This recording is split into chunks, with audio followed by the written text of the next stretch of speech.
What's up, y'all? It's Lemar. That's LJ. And what the hell are we talking about today? We're talking about the top 10 running backs of all time. Okay. This list should be fairly uniform. It's not going to pretty much be different. It's going to be some irregularities in his list, because he thinks he knows what the top 10 running backs are. It is what it is. All right. Well, we're gonna probably say that for last, but first we're gonna start with the NBA playoffs. All right. So Toronto, Cleveland, we all thought that this was gonna be a really good series, and Toronto was gonna compete after what Cleveland did in the last series, barely beating Indiana, but they went to Toronto and won both games. I'm like, come on! Like, at some point, they gotta evolve into a better. Yeah, they are. Toronto's just not a very good team. I believe I told you off the air that I thought that they weren't even. I thought that they pretty much reached their peak last season, but this season, they pretty much did really well. Especially around the middle of the season, around February. I thought that they were playing really good, but then they fell off. And playoff time, Toronto surprised, they fell off again.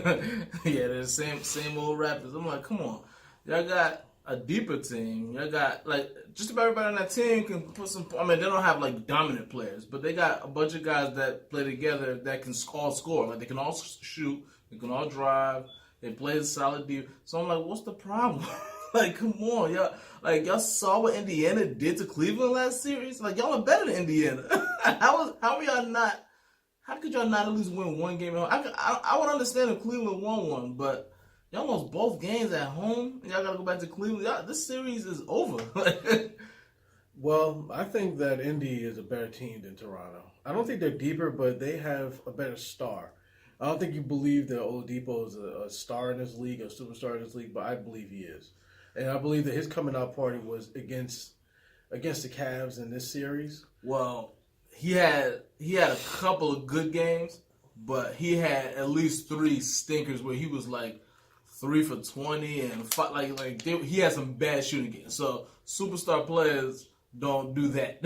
He's a good player, and for what he is, he under the right coaching, under the right situation, yeah, he can be solid, but. To call him a star, a superstar, he can be an all-star. He's not going to be a perennial all-star. He's not going to be an all-star again every year. So that's a superstar. He's good. And Russell Westbrook making, his numbers were down under Russell Westbrook. Even a star player wouldn't have looked as bad as he did last year. You know what I mean? He would have been better because look, Paul George and Melo. They look bad, but they were still, Melo didn't look so good because he was a third option. And not only that, but he might be aging faster than everybody else. But overall, they still showed that they're good. Oladipo under Westbrook didn't look good at all. That's partly Westbrook's fault. But if he was a good player, he would have had a better season. If he was a star player, he would have been better than what he was. But explain James Harden. What about James Harden? James Harden didn't look good under Westbrook. They put him on. James Harden looked really good under Westbrook. He just didn't score 25 a game. And not only that, he was young, really young. That was only he was only in the league a few years. When he left and came into his own, he looked good. He just didn't get the touches. But he was. And that's the thing. That's the same thing with Oladipo. His shooting percentage was down too. Oladipo didn't get the green light in Toronto, and they had a shitty team out there in Orlando. He didn't get the green light, and they didn't know what they had when they had him. Otherwise, they would have never traded him. And I always wanted to trade for him because I saw he was just more than a defensive player. He was more than just athletic, dunking defense. I thought that he could be what he is now. It takes some people a little bit of time to get it. That's why some people are called projects. That's why you can't give up on players so early. But Oladipo, to me, he's a superstar in the making. He had a shitty he had a shitty game or two, but I believe that this was his wake up. I believe that this was his breakout party. I believe that that him just like dominating those couple games and stealing games from Cleveland, that pretty much cemented him. He's going to be in Indiana for a while. They found themselves a star in him. Yeah, but I mean, there's a lot of players that's capable of doing. He's capable of taking over games. Like, he can do that, but he doesn't do it on a consistent basis. He does it sometimes. He's a good player. He can play, and he's capable of lighting it up. I just don't consider him a superstar because he's not gonna lead them really far. They're good, and Cleveland's not that good. So it was like and they play really good defense. They're well coached. Nate McMillan's been a good coach for years, but as far star player, superstar, no. Like, there's only a few superstar players. He's not one of them. Well, that's why I believe that he can be. That's why I think this is his breakout party, where he's going to be. I think he's going to be a perennial all-star. Even though it took him a little bit longer to actually get it, he averaged 23 points a game. That last game, they pretty much hunkered down on him, and he only had 12 points and 12 rebounds. But this. But throughout the series, like that last game at home, he had triple double. He had 28, 13, and 10. And he had 30 points. You don't just do those numbers and throughout the entire season, he averaged 24 games. 23, 24 games. So I believe this is for real with him. So barring injuries, I see him doing about 25 points a game every season. All right, well, yeah, again, I could see that too. I just don't know, like, because I don't consider, because by the way, Paul George, I don't consider him a superstar. Like, he was a superstar. He was on the verge of it. I never thought he was a superstar. I think he's close to that because but even he's missing something in his game. You know what I mean? Well, when his leg cracked open and all that superstar juices. No. He's the same player, but he's just not that. I don't know. It's just something missing from his game because even he he didn't shoot well, and he had 3 games in the series that he was really good for Oklahoma, and then he had the other 3-4 more games where he looked like how Oladipo looked. Like it's just something missing out of his game that, because even when you have a bad game, like LeBron, what game was that? Game 1? That was considered a bad game for him, but LeBron had a triple double. But it wasn't. But he didn't play well. Like, if you watch the game, he didn't play well. But he had a triple double, and he had 20-something points. He is in the bar of who's going to be a superstar now. He's one of the best players. Right, that's true. So the comparison, that's not being fair. All right, well, even somebody like a Kevin Durant or Steph Curry, even when they have bad games, all these guys are MVPs. They're superstars. You know what I'm saying? But they're superstars. But the thing is, all these guys are MVPs. Everybody's not going to be MVP. You know what I'm saying? There are guys who are superstars who are not MVPs. Like Patrick Ewing was a superstar, but he was never MVP. Okay, no, but what I'm saying is, all right, so let's name a non. Well, see, but the thing is, everybody's winning MVPs. Like, James Harden's going to win one this year. Yeah, that's what I'm saying. My bar for superstar is a little bit, maybe a little bit lower than yours, because you only consider guys who are in the running for MVP. This just happened to be what it is. You know what I'm saying? Like you would consider. What's his face? Anthony Davis an MVP. I don't consider him a superstar. Yeah, because he's gonna be MVP one day. You know what I'm saying? Like there's a little bit for me. A superstar is somebody who's always a perennial all-star. You know what I'm saying? Somebody who can make your all-star team every year. Your bar is a little bit higher than mine. So if you want to talk someone who's an MVP candidate, then yeah, I'm not going to include Oladipo, but that's just that's just a way I consider it. I would say I'm thinking about someone I would consider a superstar that you probably wouldn't. Oh, Kristaps Porzingis. He's not a superstar yet. He can be a superstar. He's on the verge of being a superstar. Like that's what you like. I consider him on the verge of being a superstar now, and he's really young, and he's still got a high ceiling. Oladipo has been in the league how many years? Like at least 5 now. Yeah, and he's just having a 20-point a game season. You know what I mean? Yeah, he just broke out. So, that's the thing. That's why I said this is his breakout season. But it's hard. But it's hard for me to say that because how many superstars took this long to be recognized as a superstar? Like usually they show that Donovan Mitchell's going to be a superstar. You know what I mean? Well, some people develop earlier than others. You know. Yeah, but how many of them turn out to be superstars that develop late like that? Doesn't matter to me. To me, it doesn't matter. You know, whether it takes you 4 years, but I'm saying, whether it takes you 1 year. That happened to Oladipo. Outside of Oladipo, what I'm saying is, all right, you're saying he's going to be the first. But now you're moving the goalposts. I'm not. Yes, you are. You're moving the goalposts. You're saying like. Oh, it took him this long, so he can't be a super. Like, no, that's I'm not not saying he can't be. I'm not saying. I'm saying it's very unlikely. I'm saying it's highly unlikely. Well, you know what I'm saying? Like, you can't just move the goalposts and say, okay, okay. I'm saying it's highly unlikely. No, you're saying okay. I'm telling you what I'm saying. No. This is how I'm putting it. Like, you're saying that okay, this guy he never did this before. He never really got an opportunity before. You know, he on a bunch of bad teams with a bunch of bad coaches who didn't know exactly what they had when they had him. You know, and plus he was on a team with Russell Westbrook, and you know they had another player on that team who did the exact same thing, but was younger and was having to be moved away from Russell Westbrook, and now is thriving. The same thing happened with this guy and another guy. And everybody who's around Russell Westbrook, besides KD, goes away from him and does better. KD, you can put KD in that category too. Okay.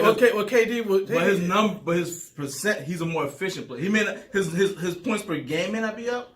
His field goal percentage is way up. Well, we've already established that KD was already. You can throw him in that category. You can throw him in that category too, but I don't think it would be fair to Russell Westbrook. No. He's a more efficient player. Now that Westbrook is not his point guard. It's that simple. Yeah. All right. Well, I wouldn't be unfair to him because he was already a superstar before that, and he was on the team before Russell Westbrook too. The point is.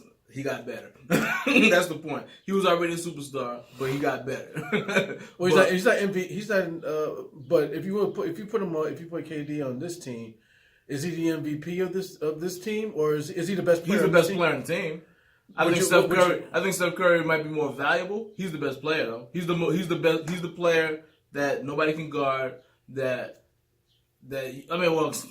could make that argument for Curry also. It's very debatable, but I think Kevin Durant's the second best player in the NBA, next to LeBron James. And I think Steph Curry might be right after him, and then maybe Anthony Davis or something like that. But I think it's LeBron, Durant, Steph Curry. Those are the top 3 players in the NBA to me. Yeah, I'm not going to argue about that. You know, that's you can also move Anthony Davis above Steph Curry at this point because because Steph Curry's not remaining healthy. Yeah, but also it's hard for me to do that because Anthony Davis isn't a playoff. He's not always in the playoffs. This is only his second time being in the playoffs. This is the first time winning a playoff game, let alone a series. He puts up his number. The thing is, the NBA is pretty much driven by little men now. You know, it's not a big man's league. Right. So he puts up his numbers. He puts up ridiculous numbers. So you can't blame him for his team not winning when he's putting them in a position to win. But you know, when you're dependent upon the guards so much in this league, it's hard for him to win. Yeah. It's hard for any big man to win nowadays. You know, like I'm not sure whether big men hold the same value as they used to. I think it's already starting to come back around. Like you're right, but I think it's already starting to come back to slightly where the big men are starting to be more valuable again. Like, I mean, especially when you see Anthony Davis doing what he did. You see a guy like Porzingis he's really good, you have to be better. You kind of have to be a stretch big. Right. In order to do that, there's there's no room for guys who can't shoot anymore. Right. That's why, the last great big man was probably Dwight Howard. Yeah. He got to the championship and couldn't do shit in the championship, right. But because he's offensively challenged, and he's the last big man to lead the team to the finals. You're right. Yeah, so I'm about to say the last big man to win a championship would probably be Andrew Bynum. Oh yeah. But he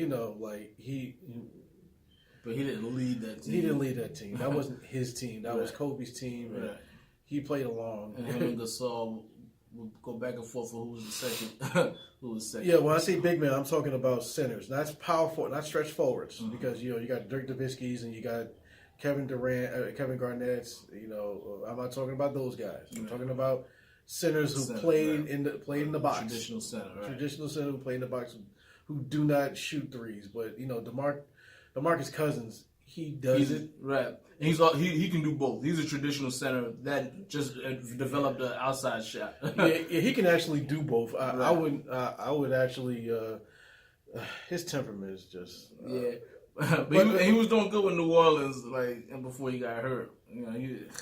Just imagine how good they would be if he was still healthy. Just imagine. To be perfectly honest with you, they would be really giving Golden State a run for their money. I think they won one. I think they were going to win one. But if Cousins was there, I think they could at least push it 6, possibly 7 if Cousins was there. Yeah, I agree. I agree with that. And it's just hard when you have two big men. And I want to say that because, Houston, back when they had Hakeem Olajuwon and Ralph Sampson, they were dominating the league. Yeah. But, they ran those buzzsaws out there with the Celtics. Mm-hmm. Otherwise, Hakeem would have won more than one or 2 championships. And what's funny is I didn't think the Anthony Davis DeMarcus Cousins thing would work at all. Because of the way it's not a big man's league anymore. And plus, I know how DeMarcus Cousins can be. I just didn't think it would work, but they were making it work and they were looking good. Now they didn't really miss a step without him, but I think in the playoffs he would have been big for them. And I just hope he can come back and play the same after Achilles injury. I wanted to talk about the Houston series. Utah, when we were supposed to originally do this podcast, Houston had lost at home to Utah, and I was going to rip them for that because I'm like, here we go again. Same old D'Antoni, same old James Harden, same old Chris Paul. But last night, when I turned the game off, they was up by 40. I was like, all right, they're back on track. D'Antoni with those guards, I'm guessing he may win a championship one of these years. But his weakness has always been defense and actually playing decent defense. And I thought that it was a match made in heaven when he went to Houston and had James Harden. I said, I was like, these guys are the same type of guy. Right. Yeah. He's much more of a D'Antoni guy than Steve Nash ever was. Right. Yeah, he's even more fit for that role. Steve Nash would shoot when he was wide open. Right. But I mean, he was semi-aggressive. He knew that he needed to score sometime. But James Harden is a pure scorer who can see the floor really well. So, he's one of the better. And I never got the. Even before D'Antoni got there, people were saying that he was a ball hog and he was selfish. I never saw that. No, I never saw that. I don't see that. There's a lot of things I criticize him for, but I never thought that. I never thought that about James Harden. He's not a ball hog. Even though we talk about assists, not being a bar for a ball hog, but there's plenty of guys who average assists and are ball hogs. Right. Russell Westbrook is the number one. Right. He's a ball hog. Marbury. Him and Marbury are almost the same player. If right. Marbury was Russell Westbrook's age, he'd be doing the same thing. Right. and But yeah, Harden, I never looked at him that way. And I was wondering how him and Chris Paul would work together, but that works really well. Chris Paul, they both average like 9 assists. Chris Paul, actually, I was going to look that up. His assists went down. Okay. I really wanted them to see what happened if he averaged. They both averaged that. Like 9 assists a game, but it went down to 8. He averaged 18 and 8. Okay. His career is 18 and almost 10. Right. So like Steve Nash, right? Yeah, so close to Steve Nash. Except he plays defense. Yeah, if they would have had these guys like a couple of years ago, they would have, especially when Chris Paul was younger. Chris Paul's 32 at this point. Yeah, I hope that they can compete with. They're not going to be able to compete with Golden State, and that's going to be a shame. You think Golden State going to make it easy? Golden State, I don't think it's going to make it easy, but I think they're going to win in 5, and that's going to be sad. I hope not. I hope that they can at least compete. I mean, I really want them to beat them, but I don't think that's going to happen. Yeah, it's not going to happen. And Philly, I'm a little surprised that they haven't played at home yet. They're down 2-0. 1 point. I really. 1 point. 1 point what? That's how much they lost with? No. Ben Simmons. 1 point. He only had 1 point. Oh, yes, right. Yeah, yeah, I don't know what that was. We got to remember, we forget that he's still a rookie, and we just expect this much from him. And even as a rookie, he shouldn't only score 1 point. That's not called, no. You know what I'm saying? Your team is depending on you. Yeah. But him and Donovan Mitchell both had terrible games in the last game. So, they're rookies. You know what I mean? That they're not going to be 100% consistent. They're gonna have stinkers like this as a rookie. They just haven't had one yet. So it's like we expect the most from them, but we got to remember that they are rookies and they're still learning. And teams, Brad Stevens can make you look bad. You know what I mean? Brad Stevens is, outside of Popovich, is the best coach in the NBA. So he can make you look bad. Yeah. And even with Boston having Kyrie and Hayward out, they're about to be in the conference finals. And they're not gonna be able to be if it looks like Cleveland is on track. I don't know if it's because it's Toronto or it's because they're just starting to find themselves now. But I don't see them beating Cleveland, but I could see them pushing that series because Brad Stevens is just a great coach, and Terry Rozier, I don't think that's a fluke what he's doing. I think he's just really good. If they knew that this guy was this good, they probably would have never got Kyrie Irving. Well, to be perfectly honest with you, I believe that's coaching. I think for Terry, I think that anybody will. I'm not going to say anybody. That's a wrong choice of words. But Terry Rozier, he's a good player. I think he's playing out of his mind now. But if he put him on another team, he would just be a regular backup point guard. That's what he would be. Yeah, because see, that's Brad Stevens. And somebody made that's this a Deladova effect. Somebody made this point. He's like Bill Belichick. He makes everybody good. Boston might have the 2 best coaches in basketball and football. You know what I mean? He makes anybody good. Belichick makes anybody good. He makes anybody. He puts them in a position that's them comfortable. It makes them based on how they play, and then they flourish. I'm like, man, and Boston got both of those guys. How did that happen? Why can't we luck up like that? When he says we, the royal we, he means the Knicks. And speaking of the Knicks, right? let's move on to the next subject. We have David Fitzdale. Take that for data. Take that for data. The tone low. But he wasn't my first choice. He was about my 3rd choice. I wanted Budenholzer from Atlanta. I hope I said that right. Or I wanted Mark Jackson was my 2nd choice. You didn't say that right either. but Fizdale would have been my 3rd option. After that, I didn't really want any of those other guys. But he was I'm trying to think. Was there? It might have been one more person on that list. David Black. That I won? Or you wanted David No, Black? no. I didn't want David Black. I didn't want him. Yeah, I didn't want David Black either, but I heard that he the was... list was like 10 coaches long. Yeah, the list was 10 coaches long, but... It was Kenny Smith. There was Mike Woodson again. They evidently re-interviewed Jeff Hornacek. Stackhouse. There was Jason a lot. Kidd? Well, did they interview him? I'm not sure. I think his name came up, but I don't think he was ever interviewed. But they did a thorough search, which I was like, that's good. But I'm like, you start doing, interviewing too many people, then you start forgetting who was good and who wasn't. But they got Fitz there. I'm not, I'm okay with that. And I know he's from the Pat Riley tree, so that makes me feel good because I didn't know that. I know they say he was assistant under Eric Spoelstra. So I'm like, and I know that LeBron and Wade really like him. You mean he's under the Spoelstra tree? Well, Pat Riley's there, and Spoelstra learned from Riley, so I still consider that under the same tree. But the reasons there's a few reasons why I heard they chose Fizdale. Number one, they asked every candidate if they could work with Frank Ntilikina. And so they said, like, what can you do to develop him?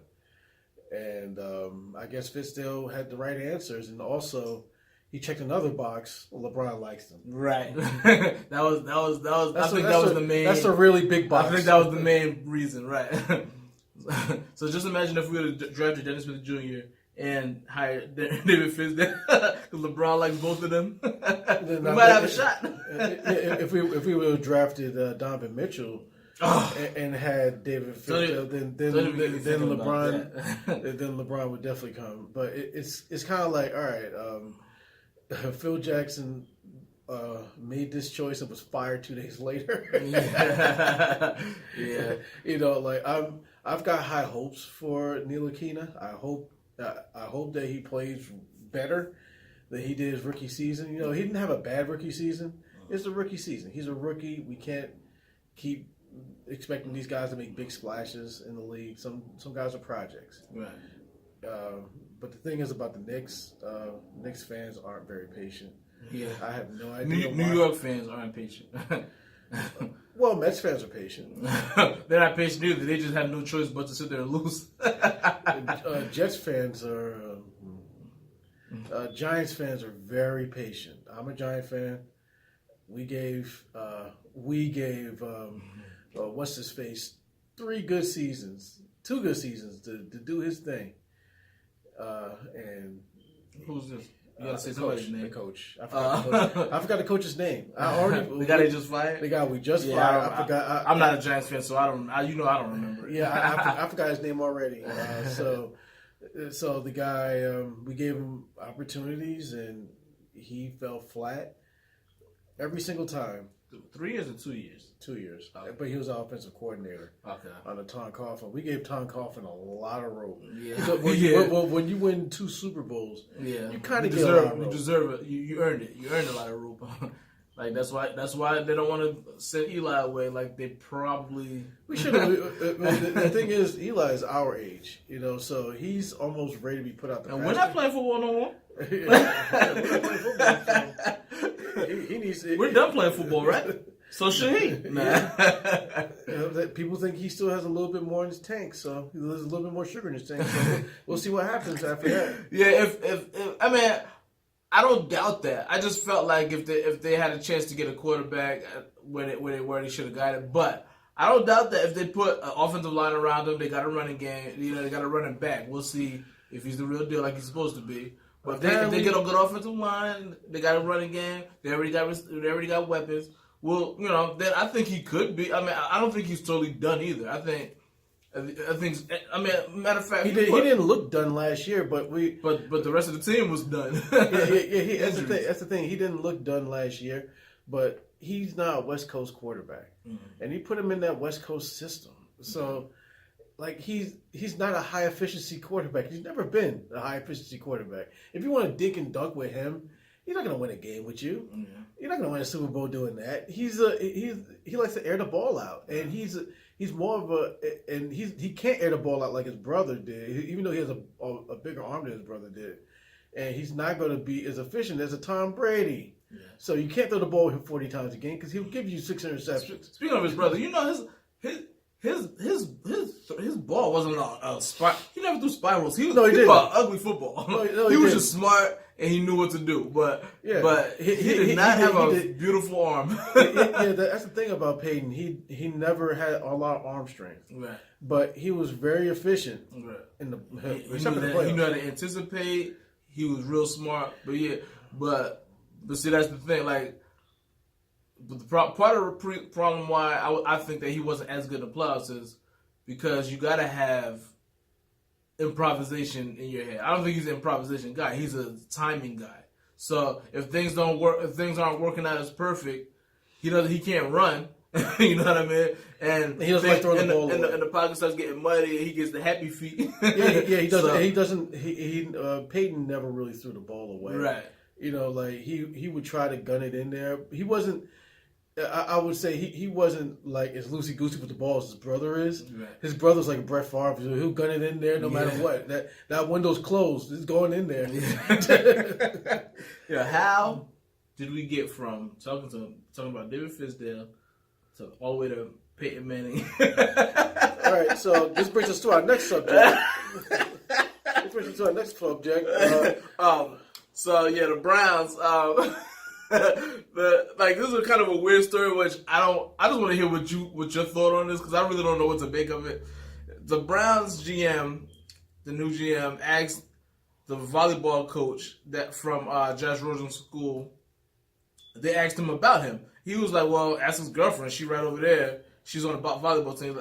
And then the GM was like, "That's all I need to know." I'm like, "What? What was that about?" I don't know. Like they're saying that. By the coach saying that to the GM, they didn't want to be bothered with Rosen.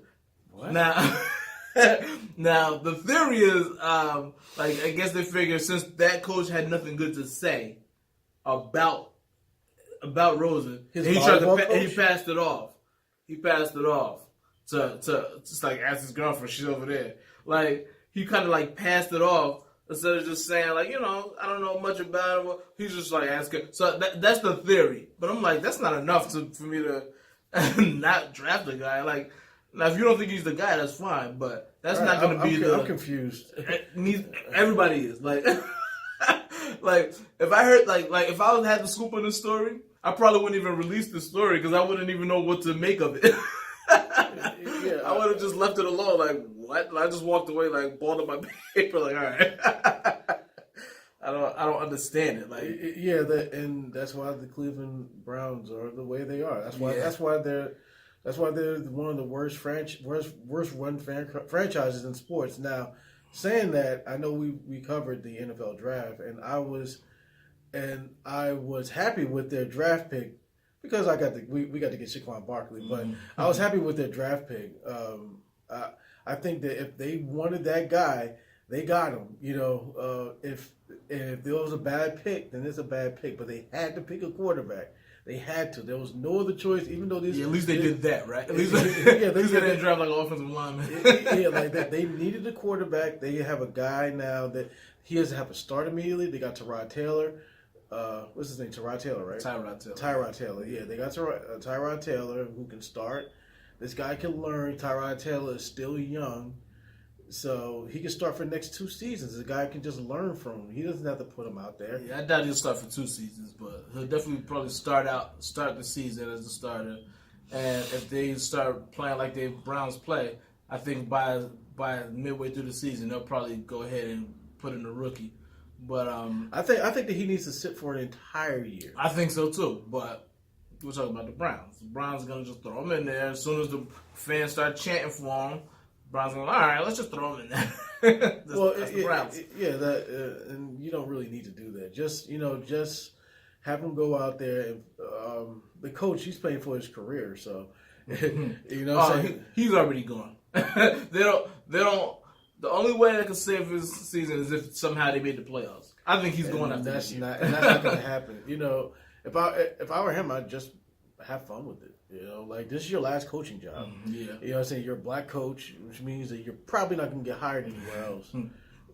As a head coach in the NFL, you're probably going to be like a defensive coordinator, offensive coordinator. Yeah, he'll have a job, just probably not he'll have a coach. job, or he'll be on Alabama staff, carrying Saban's water. That's pretty much it. After that, you're done. So have fun with this season. Just know that this is your last season coaching. Yeah. Don't be stressed out about it. Just know. Like, and honestly, I'm glad that they kept him for one more season, but they probably should have just let him go. Just bring in a new guy. You know what I mean? Because if you're gonna fire him, that's not good for the development of. It's not, but that. But that is Cleveland. When you get a number one pick and you get a rookie quarterback. Like you wanna pair him up with a guy you expect to be there at least for the next few years, and then if it doesn't work out, then you fire him. But not a guy who's already kind of a lame duck coach. You're not gonna keep him. I'll be so like I said, unless they make the playoffs or just barely miss the playoffs, like just really compete. They're not gonna bring him back. So they should have probably just said, all right, you know what I mean. Part ways with them and stuff. I think anytime you gotta, unless you already got like a really good coach on your roster, you should always, if you're gonna bring in a new quarterback like that, you should bring in a new offensive minded. I mean, he's an offensive coach, but you should bring in a new offensive minded coach that you want to. You sign him for a deal and connect them at the hip for the next 3 or 4 years. You know what I mean? So I mean, like I said, that's how everyone does it. I understand them not changing coaches last year because they got Myles Garrett in the draft #1 overall, and they got #1 overall this year. They stunk. You got to fire the quarterback, fire the coach, and you got to move on. They weren't even looking to move on, and that makes zero sense to me. When you get a new quarterback, you got to get everybody needs to be new. Right. Work with that quarterback. You got somebody, sit them for a year, have a long-term plan. But what they did? They hired the analytics person from baseball. I forgot. Oh yeah. I heard about that. I was like, a baseball guy? Like, I don't understand that. And guess what? Analytics didn't fucking work. It don't work in football. Yeah. Well, I think analytics works to a degree in all sports, but you just can't depend on it. Like, for instance, Houston, Daryl Morey, he goes by, in basketball, he goes by analytics or whatever. And that's not a problem. They're a winning team or whatever. But at some point, it's like, all right, you got to realize that D'Antoni's not going to make adjustments on the fly. So far, and you can't, and analytics doesn't tell you about how a team meshes. It tells you about how good a team shoots threes or how good a team, like, when personalities get involved, that's when analytics don't matter. You know what I mean? So it's like, you gotta keep that in mind. I mean, and again, the Rockets are a really good team right now, #1 team in the league record-wise, but I just don't see D'Antoni as being the guy. At some point, it's like, all right, we gotta look at who's a guy who's gonna make the right adjustments, but can still make this team just as effective. You know what I mean? But because I don't think it's D'Antoni. Yeah, I don't think it's D'Antoni either. He's offensive minded coach, but we already spoke about that guy. Yeah. All right, so moving on, we're gonna talk about Brady. He had an interview with Jim Gray last week, and he asked. First of all, I didn't know Jim Gray was still doing stuff. I haven't seen Jim Gray in a long time. He still does on NBC. Yeah. And he asked Brady if he felt appreciated by Bill Belichick and by the organization. He was like, I plead the fifth. So basically that means, hell no, I ain't. So now it's like, and then he starts, trying to clean it up, nice and saying, nobody totally feels appreciated. I'm like, come on, Brady. We know what you're trying to say. Either say what you're gonna say or keep pleading the fifth. But like we all, like, I know we already kind of talked about this already, but it's like, why not just why not just either? I mean, we already know. I mean, and what is he gonna do to you now? We know that you and the owners tight. We know that they got rid of your backup, and we already know that you purposely didn't go to OTAs. You usually go to OTAs. They say he hasn't always done it, but he usually goes. So we know you're trying to make a statement. So just make your statement. Don't half-ass it. You have more leverage right now because they need you more than they ever need you without Garoppolo there. So they have Brian Hoyer as their backup. They don't have a guy that's like that can step in and win the games. You know what I mean? They could probably, the Patriots could probably still win 10 games with Brian Hoyer, but they're not winning no Super Bowl. So, and we know that's what it's all about now at this point. You know what I mean? Belichick and Brady, they're at the end. They're just trying to win Super Bowls. So, just use your leverage now. I think Bill Belichick hates Tom Brady at this moment. Probably. He doesn't seem like he seems like a no bullshit guy. And right now, Tom Brady's just like trolling him. Mm-hmm. He's from he can take stuff from the outside, but when you got stuff from the inside, mess up his team and his legacy, his organization. I think that pisses him off more than anything. Yeah, sure. Somebody can talk shit about him. You can have Bill Parcells talk shit about him. You can have any other player talk shit. That doesn't bother him. No, but I would believe this would bother him. Absolutely. He hasn't made any statements. He hasn't said anything. He usually doesn't. He never will. He usually doesn't. That's not the type of person he is. Right. That's not the type of coach he's ever been. Mm. But whenever they finish together, when they're done within the next, probably in a year or two, after that, the books are going to start coming out. Interviews are going to start coming out.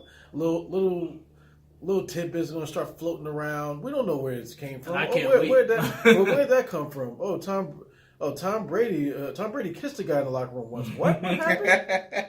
Where'd that come from? I can't wait for that. Because I was wondering now, a lot of players that leave them, they still don't talk. So I'm like, all right, when y'all going to start letting us know what goes on? Do you make y'all sign a contract? You want to know why? Because Bill Belichick's still there. Mm. Once he leaves there, once he goes somewhere else, once he's retired, you're going to start hearing a little bit of things. But, you never really hear anything about your team, 49ers, when Bill Walsh, you never hear anything about. Bill Walsh is dead, so. Right. But Cowboys, please. You know how many stories you hear about my team? You out of your mind? My team? And Bill Belichick was on that team. But we had Lawrence Taylor who has those LT stories, right? Yeah, but LT, he laughs at those stories. He thinks it's funny. Right. Yeah. You're gonna hear those stories. Plus Bill Parcells, he's polarizing too. But Bill Belichick, he learned to do the opposite and being in that and having to coach LT. Mm-hmm. If you talk to, you've seen that show with the two Bills. I didn't. I started watching it and I kept watching bits and pieces. And I never got to finish it. And then when I checked my DVR, it was gone. Oh wow! That's PlayStation View for you. You don't know how long it's going to be up there. It just goes away. Well, I saw it, and Bill Belichick. The one thing is over his Super Bowls. The one thing he actually loves was his defense when he was a defensive coach. Other Giants. That's one thing that he talks about all the time. Mm-hmm. He didn't I'm not saying he doesn't care about the Super Bowls, but that's the thing he's most proud of. But he's most proud of that defense. So and he feels kind of bad that he never got even talked to be the coach of the Giants. Mm. But like I said, the owners are still there. Mm. Well, no, they're not, because they're both dead. Now their sons took over. I apologize. That's the wrong thing. Maybe he rubbed people the wrong way. That's why he didn't coach. But he's definitely a smug dude. He's smug. He went to Jets. Didn't like it there. And he left before he even played the game, right? Coached the game, right? He left before he even didn't he resign a week or two later or something like that? Yeah, he wrote it on a napkin. He said, "I resign as NYJHC" or something like that. Wow, that's disrespectful. Yeah, that's disrespectful. He just didn't respect the organization. Cleveland, they gave him a shot. he gave him a shot, and now he hates him completely, totally, forever. Yeah, he tries to. He tries to. I think he holds grudges, and he holds them forever. And you know what's funny? I wonder if they drafted Mayfield because it was a rumor that the Patriots liked him. Yeah, I actually heard that they wanted to move up to get him in our spot. I bet you they put that out there to make the Browns draft him. Because you know the Browns have low self-esteem. So they was like, well, if he likes him, he must be the best quarterback. So I guess that's Bill Belichick trolling and shit. Yeah. One day, I hope that story comes out. I hope all these little stories come out. That's crazy. But I bet that's what happened. All right, moving on. I guess now it's time for our top 10 running backs. All right. Well, we'll start at 10, and you do yours first. Okay, I'll go first. All right. I'm not gonna bore y'all too much with why I think this and that, because it's hard to say. Well, this person did this. I mean, if something comes to mind, I'll do that. But I'm not gonna sit here and just be like, I like this person because like it's a school report. Why not? I mean, I've been doing it a little bit. I mean, I'm not saying I'm not gonna do it at all, but I'm just saying some people are just not gonna have anything to say about. You just know how great they are, so you'll know why they're on the list. Well, you know, I'll ask you questions about if I feel right. Yeah, that's fine too. I mean, I don't want to just be like, don't ask me nothing. Nah, ask me whatever. But and by the way, this is the top 10 running backs of our time, not of all time. Of all time, there's gonna, so don't be mad when Walter Payton's not in there, because I didn't see Walter Payton play. Me neither. I never saw Walter Payton play. Walter Payton, I know would be up there. Jim Brown would be up there, but Jim Brown retired 20 years. Probably almost 30 before I was born. Right, these guys that are considered the greatest, Jim Brown, Eric Dickerson, Walter Payton, we didn't see them, so they're not going to be on this list. So don't give us hate mail for that. Give us hate mail for other things, but not for that. No, you can give me hate mail. I accept all hate mail.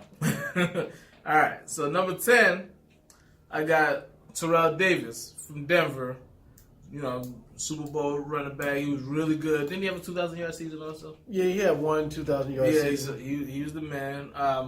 Jerome Bettis, longevity, Pittsburgh Steeler, and I liked him ever since he was a rookie with the Reds. He was the man for a long time, and So next one, Thurman Thomas. I really like Thurman Thomas. Has kind of been forgotten by people in history. People don't really talk about him or Jim Kelly for that matter. They talk about the Bills as a whole because they lost 4 Super Bowls, but Thurman Thomas was a beast.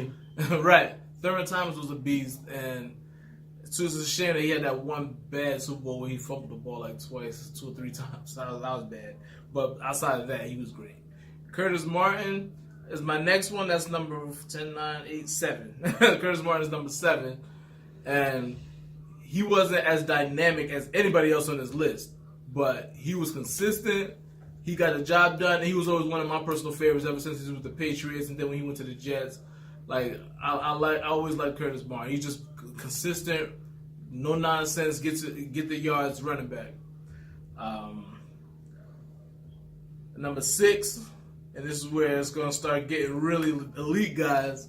Marcus Allen. Marcus Allen was another dude. Just when he was with Kansas City and he was with Oakland, he was just a beast. And he, even though he had another great running back next to him in Oakland or LA where they was playing at the time, he was still just as good. He was really good. LaDainian Tomlinson is my number 5. I should have numbered these. Yeah. Number 5 is LaDainian Tomlinson, a great all-around back. And by the way, he reminds I had my original drafted as I had Eric Metcalf up there, but he just started getting pushed out as I started thinking. I forgot all about him. As I started putting more names on there, he started getting pushed lower to the bottom. But he could have easily been on this list, by the way. And LaDainian Thompson reminds me of him because LaDainian Thompson was a great all-around back out of the backfield, could catch whatever. He was all around just a solid, which leads me to my next one, who I think was just a little bit better than him, Marshall Faulk. Marshall Faulk is definitely one of my favorites of all time. Like another great all-around back who just got it done. Like like he's probably the best receiving running back I've ever seen. Like like he could have had a career as a wide receiver. That's how good he was at, at coming out of the backfield catching the ball. Number 3, Bo Jackson. Very short career, but completely unstoppable. Like if his career was longer, if his career was longer, he'd be number 1 on this list. He'd be the all-time. I think he would be the all-time back. But he loses points just because his career was short. Not his fault, but it is what it is. He was unstoppable. Number 2, which is probably number 1 to some other people, but he's number 2 on my list, is Emmitt Smith. Emmitt Smith was the toughest dude on this list. He was just all out tough. Like him and Bo Jackson is probably the 2 toughest.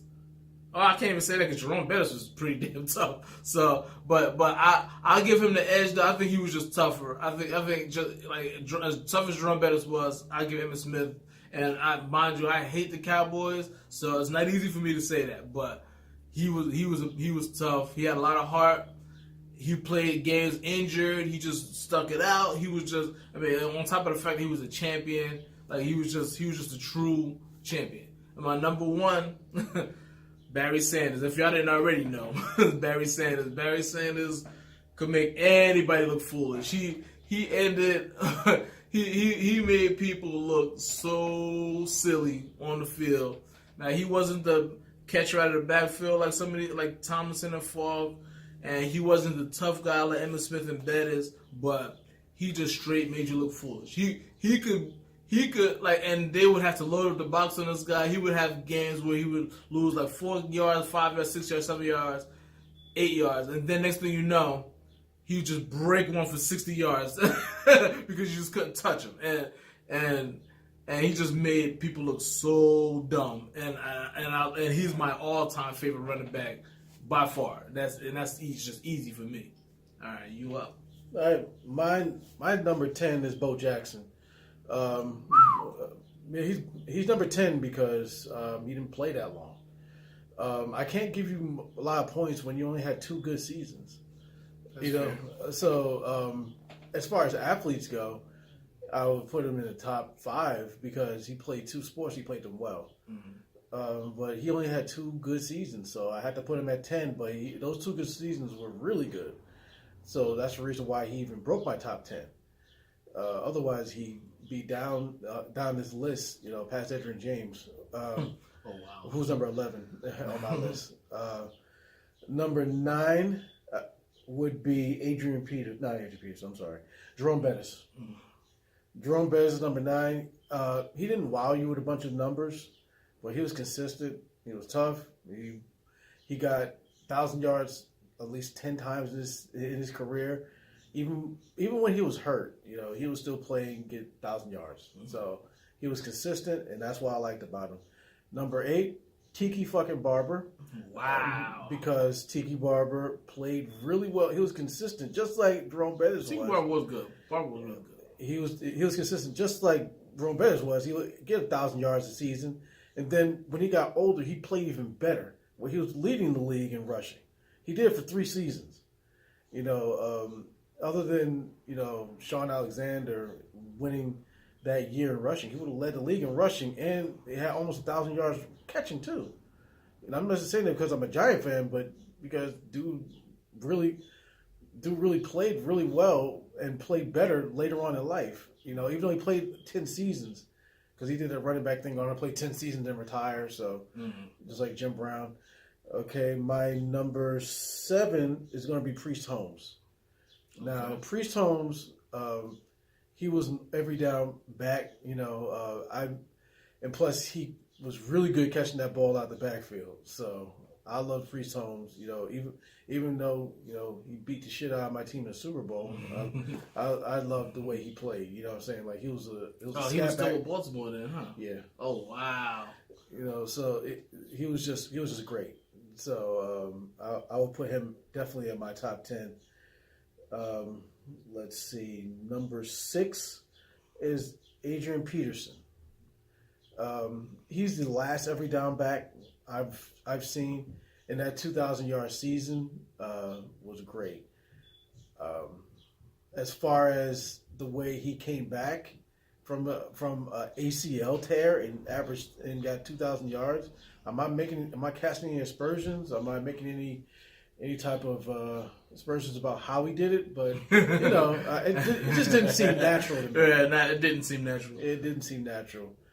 All right, so that was my number 6. My number 5 is Curtis Martin because he was very consistent. He's the top 5 running of all time because he played for like 13 seasons and that's hard to do as a running back to be effective for that long. Yeah, and he played and he was just effective. That's just pretty much it. Like he ran the ball well, didn't get hurt, and stayed there and made the Hall of Fame. My number 4 is Marshall Faulk. Marshall Faulk was great. He did the Al Bundy thing, getting 4 touchdowns in the game. Yeah, he would just do it, like he was part of the greatest. It was a great show on turf, and you got that one Super Bowl, you got the MVP. He should have got 2 MVPs. I wouldn't give it to Kurt Warner that year, even though Kurt Warner played really well. Mm-hmm. I would give it to Marshall Faulk twice. All right, number 3 is LaDainian Tomlinson. I put him over Marshall Faulk for this reason alone, because Marshall Faulk never led the league in rushing. LaDainian Tomlinson did. Okay. That's the only reason I put LaDainian Tomlinson over Marshall Faulk. They're almost the same type of player. Right. But, Marshall Faulk was a better receiver than LaDainian Tomlinson, even though LaDainian Tomlinson was a great receiver in his own right. Yeah, I have Faulk, Tomlinson, Tomlinson, Faulk. Yeah, and number 2 it saddens me to say Emmitt Smith. The reason I put him in number 2 and not number 1 is because he played with one of the best offensive line in the history of the game.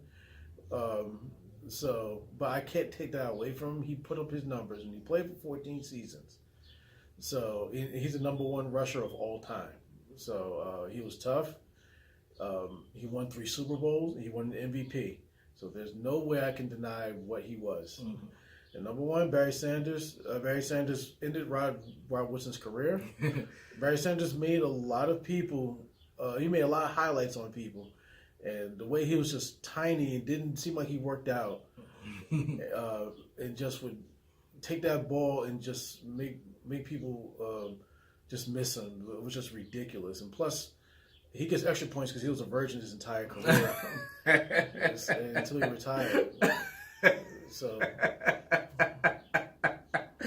yeah. So that makes him an Iron Man. Him and AC Green. AC Green. Is AC Green going to be your top power forward of all time? We'll see. We'll see that. All right. Time out. Let's see if it's still rolling. Still rolling. All right. We're right at an hour too. All right. So we'll wrap it up. Yeah. I'll wait. Okay. All right. So that's basically gonna do it. But I do have one more thing for you now. I got a couple of trivia questions for you. Okay. All right. They're both gonna be football related since we did this top 10. What the fuck is this? The first one is Emmitt Smith is the all-time leading rusher in the NFL. Mm-hmm. Who's number 2? Number 2. That's a trick question because that number, the people just change all the time.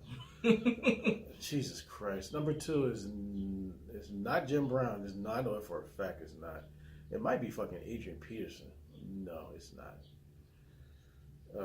Let me see. Just 10 more seconds. It'll be Emmitt Smith or I don't know, Curtis Martin. Wrong. It's Walter Payton still. Oh, still Walter Payton? Yep. Okay. Barry Sanders would have did it. Remember, he retired before Walter Payton. He broke his record. And nobody else has come close to them since. So. Well, the top 3. Maybe Adrian Peterson's close, but yeah, the top 3 they're never going to go anywhere because the running backs aren't going to last that long, and they're not going to get that many carries. No, even if they last long, they're gonna be running with somebody else. So. And one more: who was the last non-quarterback to win MVP? Oh, Adrian Peterson. Okay, I figured you would get that one. All right, so that's it. Check out the. You can email us. Nobody's emailed us yet, but email us at lemarandlj@gmail.com. That's LEMARANDLJ@gmail.com. Check out our Twitter and our Facebook page and all of that. It's all on our website. Our website's going to be posted on the description on our YouTube. And I'm actually also going to put it in the description of our podcast this time, too, because I don't remember it all by heart. So I guess that's it. Anything else you want to add? Check out Textbook Gamer. Yeah. I always forget to promote my stuff. Yeah, check out Textbook Gamer. That's my other YouTube channel where it's about a little bit about games and a little bit about tech. So just check that out. And that's it. And check out AMSR. It's gonna creep the shit out of you. Yeah, we'll save that for another podcast. All right, y'all later. Did it with that sound.